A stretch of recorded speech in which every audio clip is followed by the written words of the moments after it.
Hey everyone, welcome to CresTV, your regular roundup of all things UC and AV, and it's a cool one today because it's very timely.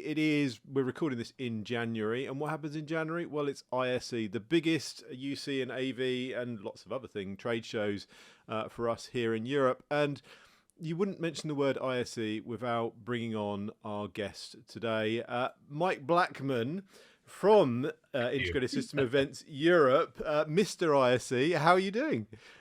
I'm doing great, thanks, Neil. And biggest event in the world. Oh, sorry, I didn't want to oversell or undersell. Biggest event in the world's biggest event, and I love the graphic you've got behind you because it's your birthday, I believe. We're celebrating it. Yes.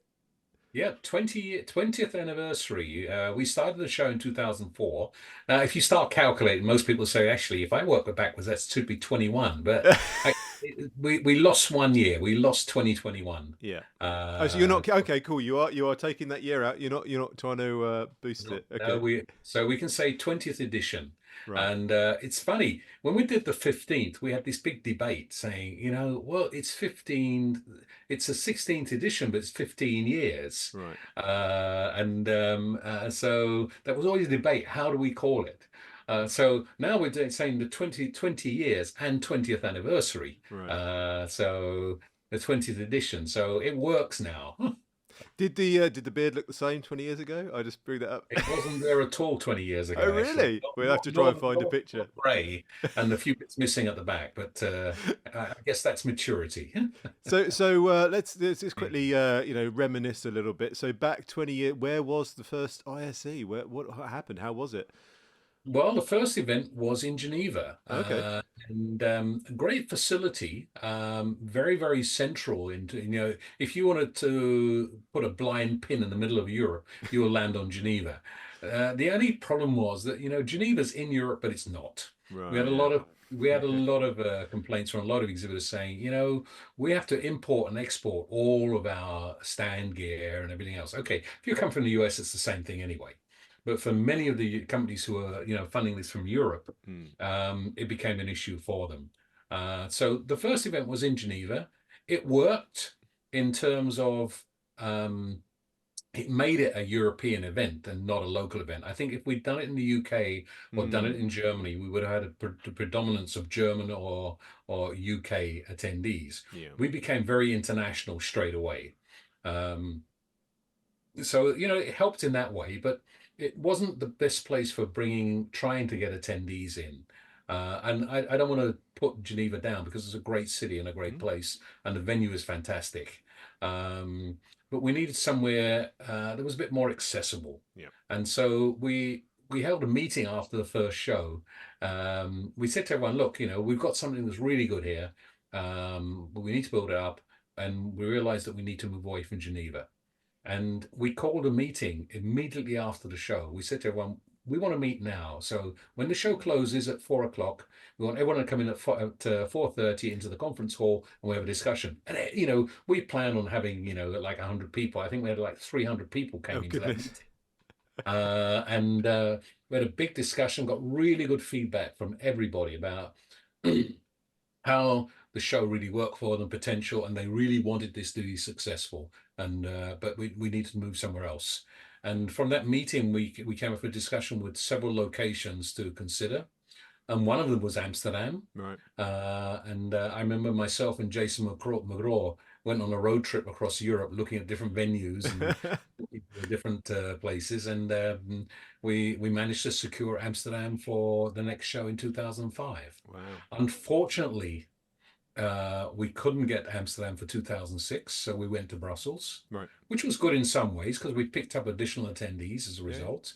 But we were able to secure in that time to go back to Amsterdam in 2007, where we stayed Yeah. until 2020. Yes. And 2020 was our last show in Amsterdam. Um, Amsterdam was a great place to do ISE. It really worked for us. Mm. It helped us build the show into what it is, but it became too small. Yeah. And I think we talked about Too this cold before. as well. Actually, until we came to Barcelona, Geneva was cold, Okay. Amsterdam was cold, Brussels was cold. We had Uh, many times snow. I remember in Brussels, it was, I think, one of the coldest, 2006, was one of the coldest ISEs we ever had. mm, And we had one of the spare halls where the goods were being brought into. And I saw some of the guys who were the screen manufacturers with hair dryers unfolding their screens. Because obviously, when those things freeze, if you try and open them, they're going to break. So they were hair dryers, softening and getting them defrosted. goodness. So there were literally, those challenges of weather and all that kind of stuff. We don't think about that kind of stuff. Again, we had COVID. That's means nothing against to that, I guess. So yeah. So I think so everything go else we've had is quite minor compared to what we had in 2020. on. So there's a lovely trip down memory lane, but this is, and again, we were talking in the virtual green room, let's call it earlier.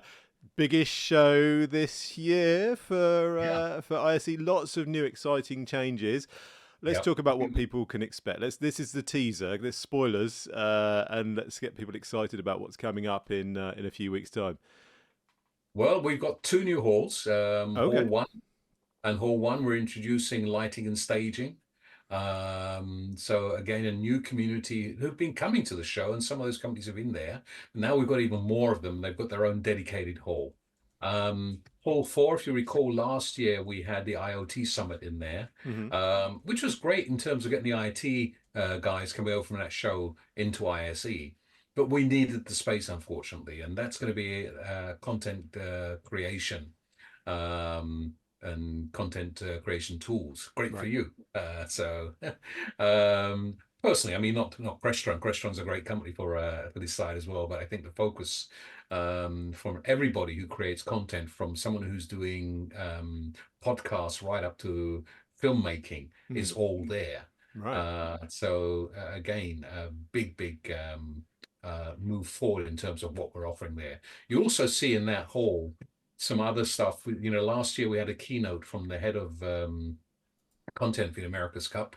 Again, they're collaborating with us, and we will actually have in Hall 4 Hmm. the America's Cup, or the Team New Zealand, who are the organizers of the America's Cup this year.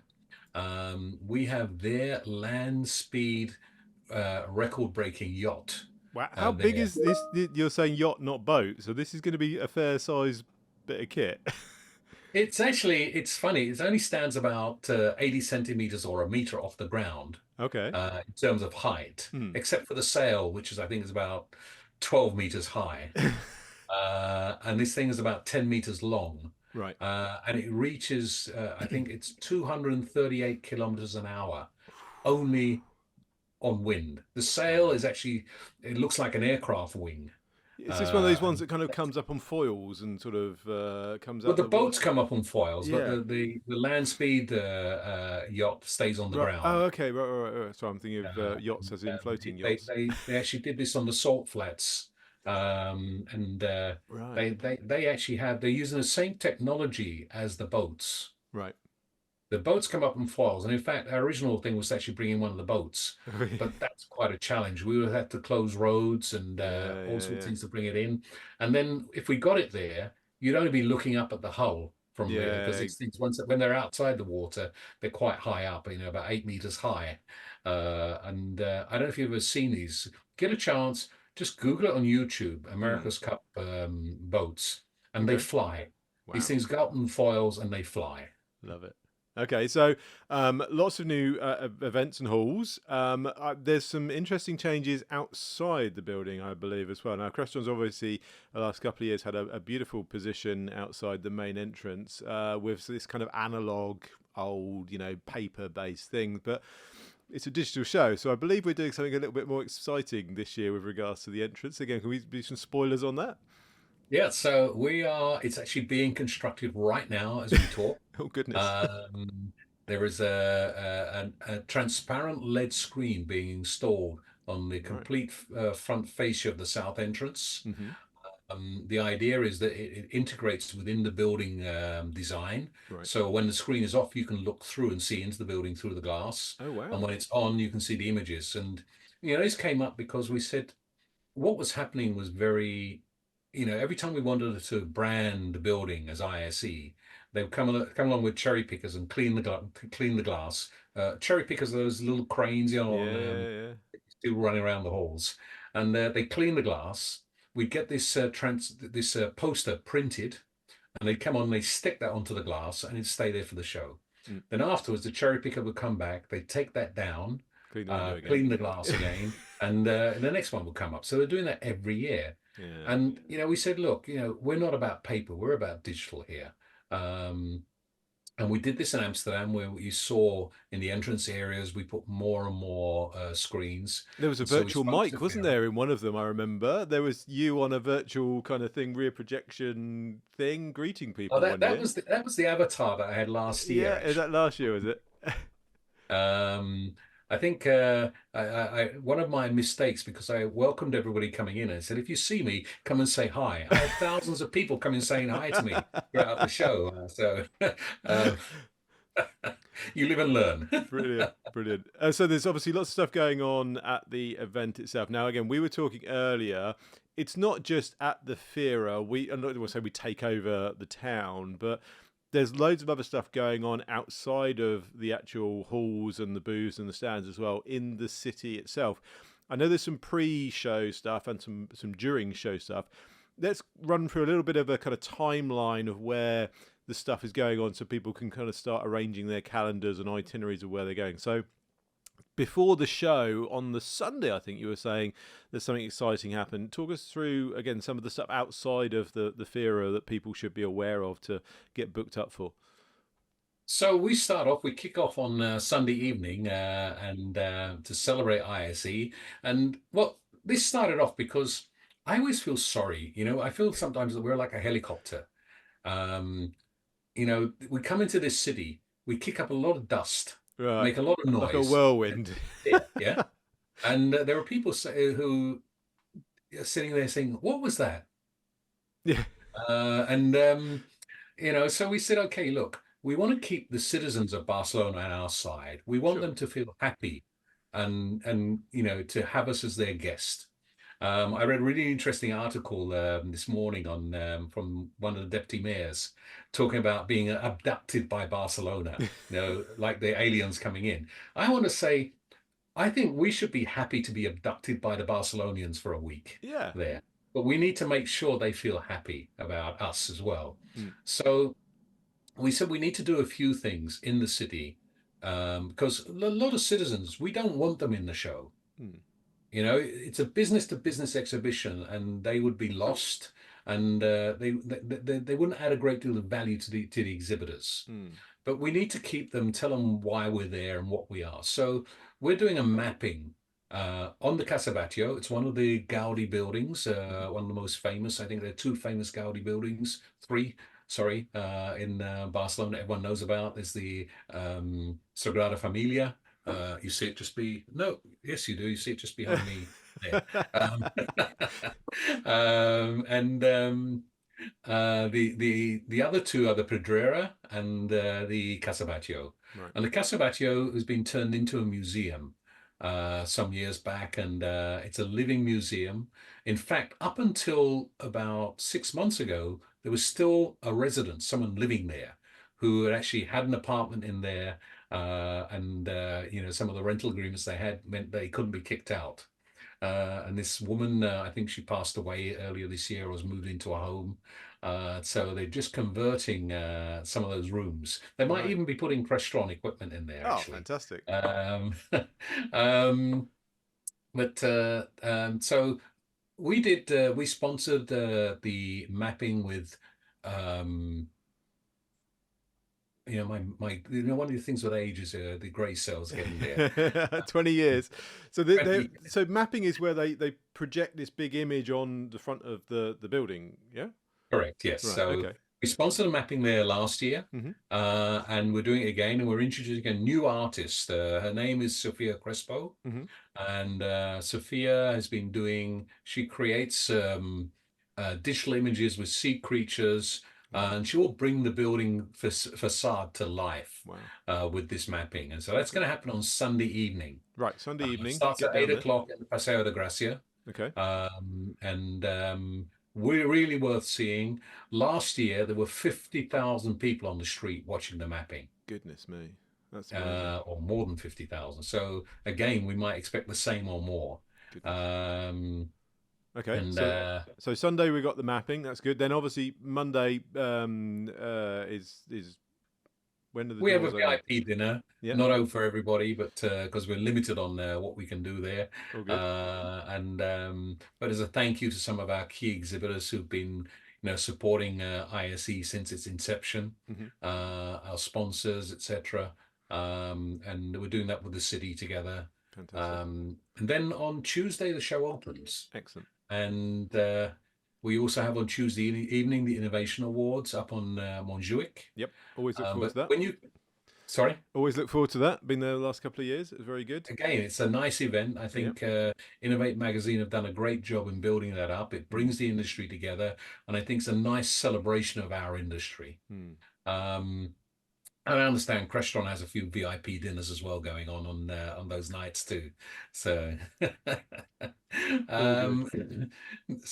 um, Talk but us then through talk us through the keynotes as well. So the show opens on the Tuesday morning. Obviously, there's all the trade shows, all the lovely booths. Come and see Crestron, all of our friends, Shaw, Jabra, Sennheiser, all those kind of good people. The list goes on and on and on. But talk us through the what people can sign up for with regards to keynotes as well. So it's not just about looking at the beautiful equipment from us and our partners. so So we have quite a program, a content program going on. Hmm. And one of my analogies I always like to use is that I look at us like a newspaper or a magazine. Right. The exhibitors are our advertising, but we have a responsibility as the organizer to create some editorial content, the stuff which gives unbiased information. And that's the conference programs, that's the keynotes, that's the tech tours, all the things that go on around that we create to actually help introduce, particularly corporates or first-time attendees, to what the AV industry is about, Mm. and give them a bit more of an understanding without trying to sell to them. So one of them, and this year is all about storytelling. Okay. And so we've brought in people who help tell stories using audiovisual Nice. or AV equipment.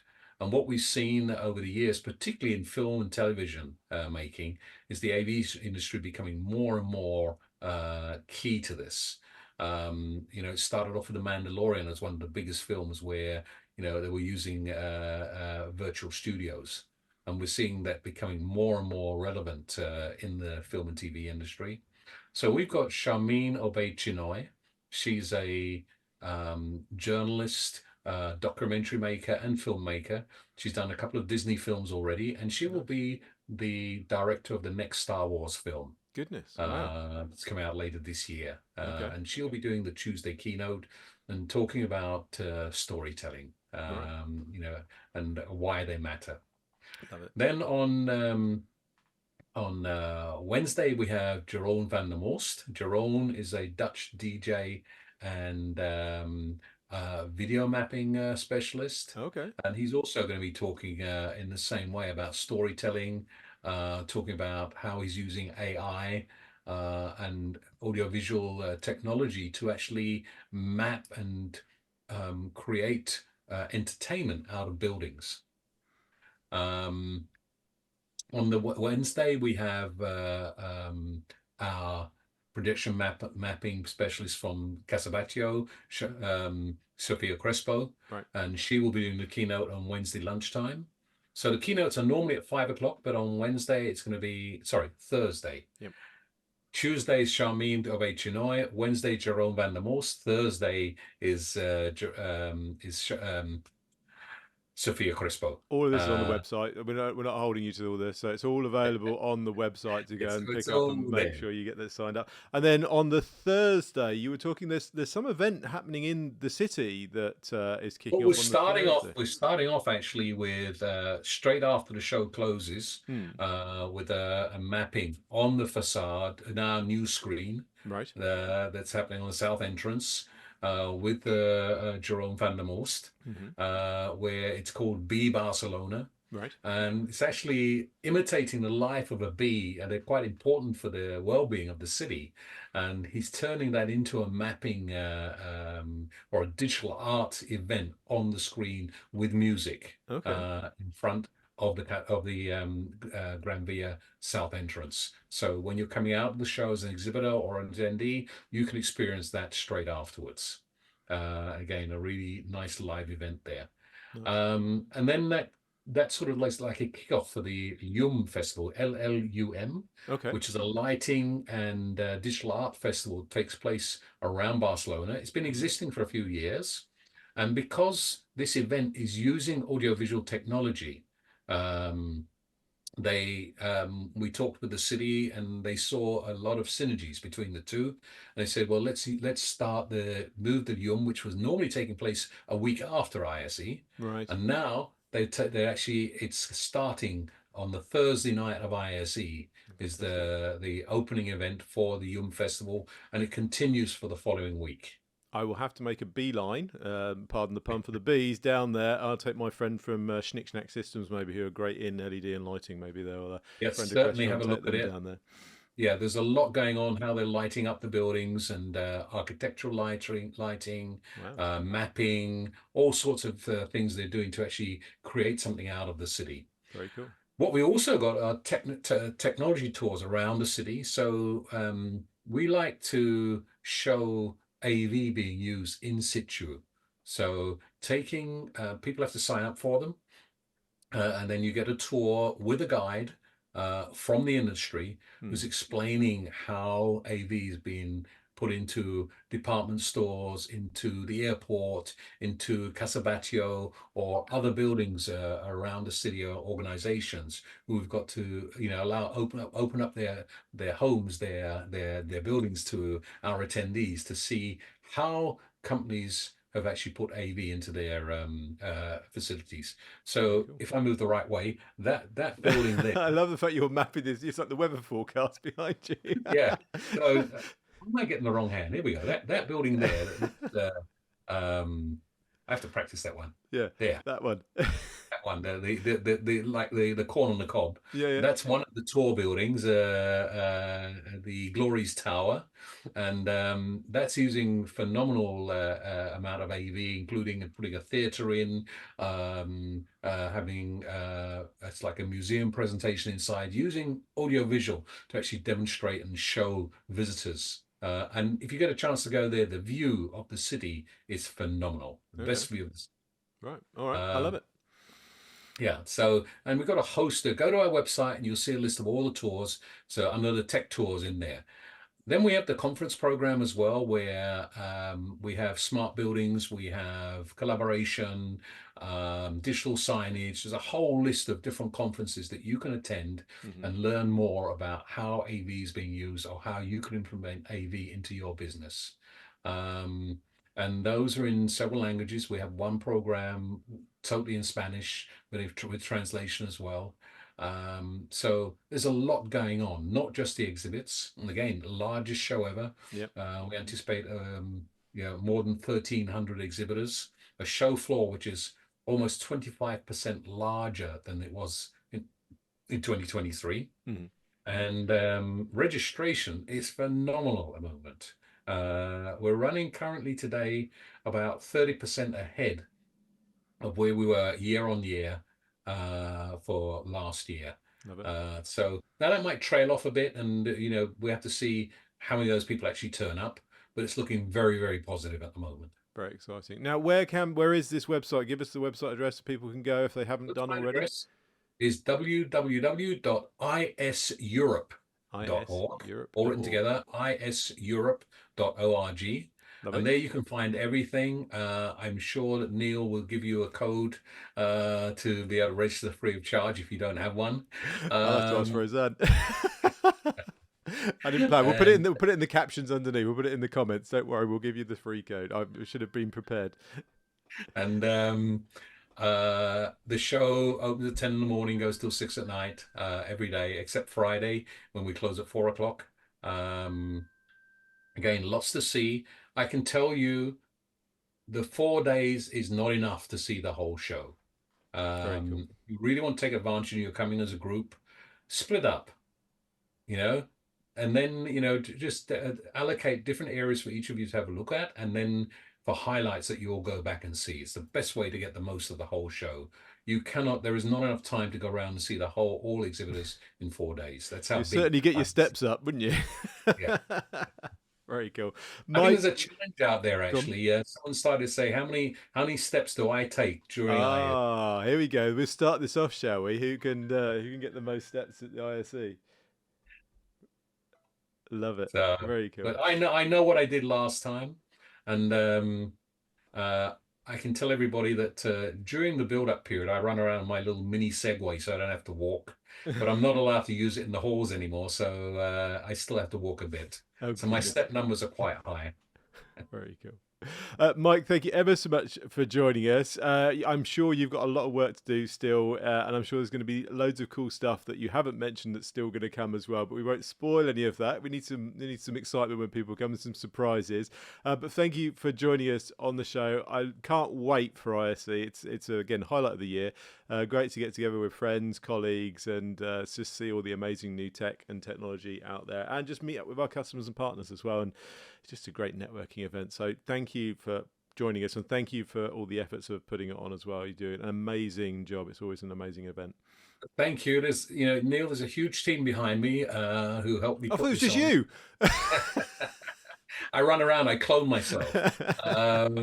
But there's a huge team behind me who help put this on and make it successful. So, a lot of credit goes to them. Awesome. And we all look forward to seeing everybody at ISE.